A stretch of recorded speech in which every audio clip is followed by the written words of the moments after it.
Alfian Tanjung yang juga Bismillahirrahmanirrahim. Assalamualaikum warahmatullahi wabarakatuh. Alhamdulillah, inspirasi saya. Bapak-bapak dan ibu-ibu, saya akan mengawali dulu sedikit cerita kecil. Kenapa saya pernah di penjara 4 tahun. Tidak istimewa, karena perjuangan saya belum apa-apa dibandingkan beberapa tokoh. Pak Said Didu di sini, Pak Marwan di sini, termasuk Pak Profesor Abbas Taha. Mulanya saya membahas tentang bahaya penjajahan Cina. Jadi Cina hari ini telah menentukan, Xi Jinping telah menentukan apa yang harus dihasilkan di Mahkamah Konstitusi hari ini. Jadi dalam analisis MSS, dalam gerakan operasi intelijen Cina, kita punya pilihan adalah mengikuti arahan guru-guru kita tadi. Karena kita sudah cukup lama tidak peduli terhadap sebuah konstruksi kekuatan politik secara nasional. Jadi jangan salahkan musuh kalau musuh mengalahkan kita di setiap langkah yang kita lalui. Tentu kalimat ini bukan kalimat pesimis. Paling tidak saya melihat wajah-wajah yang tidak pernah takut untuk sampai pada titik darah penghabisan untuk menjaga kedaulatan NKRI.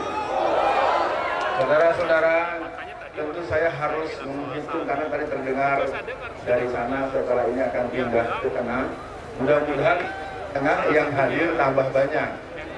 Jangan kalau pindah ke tengah dengan alasan kepanasan tambah berkurang, itu perlu dipertimbangkan juga. Nanti jadi bahan tertawaan bagi orang-orang yang sudah terlanjur menjadi pelanjut daripada obor-obor besar dan obor-obor kecil. Obor ya? Ya, kalau saya disebut semua lah. Yang jelas hari ini saya ingin mengatakan sudah selesai sidang Mahkamah Konstitusi. Seluruhnya dianggap tidak sesuai, tidak sesuai, tidak sesuai, tidak sesuai, tidak sesuai, tidak terbukti, tidak ada bukti, tidak sesuai.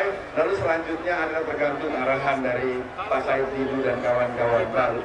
Nah, semua, saya ingin katakan buat semua yang hadir, apakah kita ciutnya hadapi situasi ini?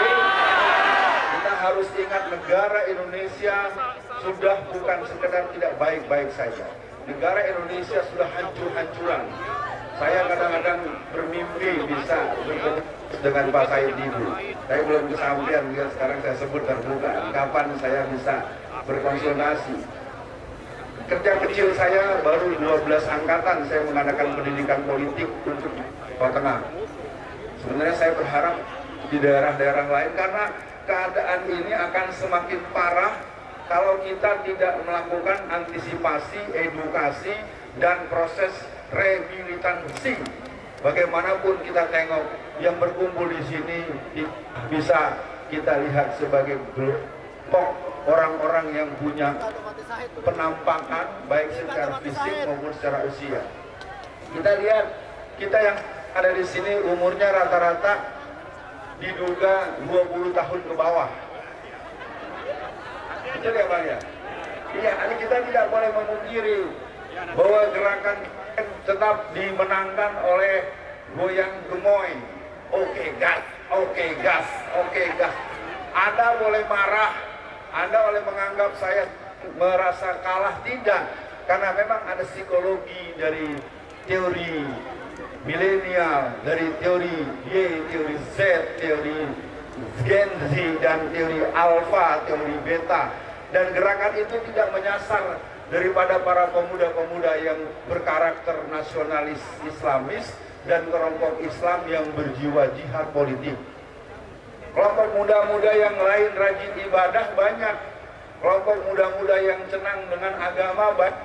Tapi tidak melihat dari guru-guru itu diarahkan, saudara-saudara, kita harus menyelamatkan Indonesia, diantaranya adalah menjaga keutuhan NKRI daripada imperialisme bintang David dan imperialisme bintang merah yang mereka oleh Al-Quran disebut wallazina kafaru ba'duhum awliya'u ba'd. Gerakan Zionis internasional dengan gerakan komunis dengan penampakan Jokowisme hari ini. Jokowi itu adalah personifikasi dari komunisme tanpa palu arit.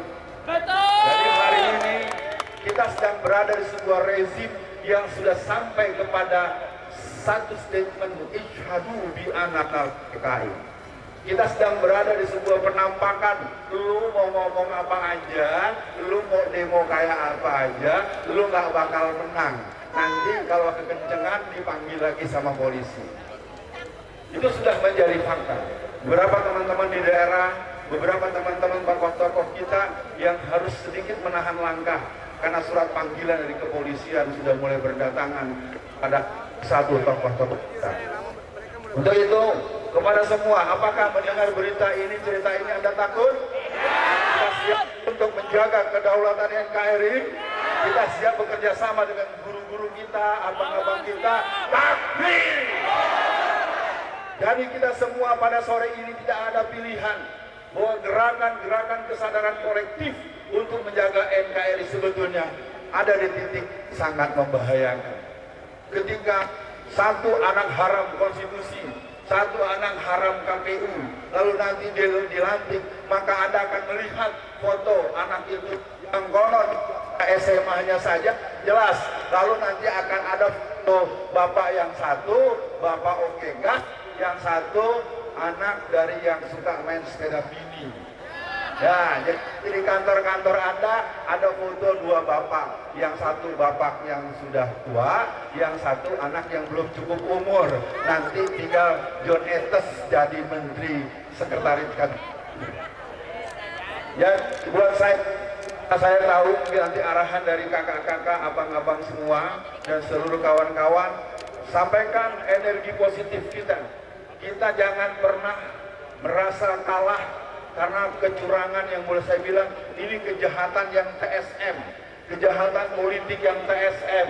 Sudah sampai pada satu fakta, pada kenyataan kita tidak diperbolehkan untuk membela yang benar dengan cara yang paling profesional sekalipun. Bayangkan semuanya nggak terbukti. Mempersoalkan sebuah persidangan bagaikan riset kualitatif, riset kuantitatif, riset akademis murni, nggak akan pernah ketemu.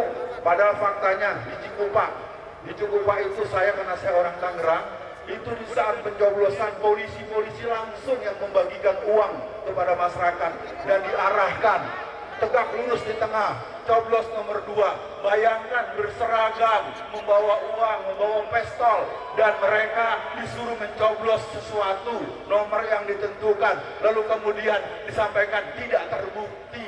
Maka luar biasa, penjahat dengan penjaga rumah, perampok dengan warga, bagaikan cerita sebuah RW, ada kerampokan, datang Pak RW, ternyata Pak RW-nya itu merampok rumah yang sedang dirampok.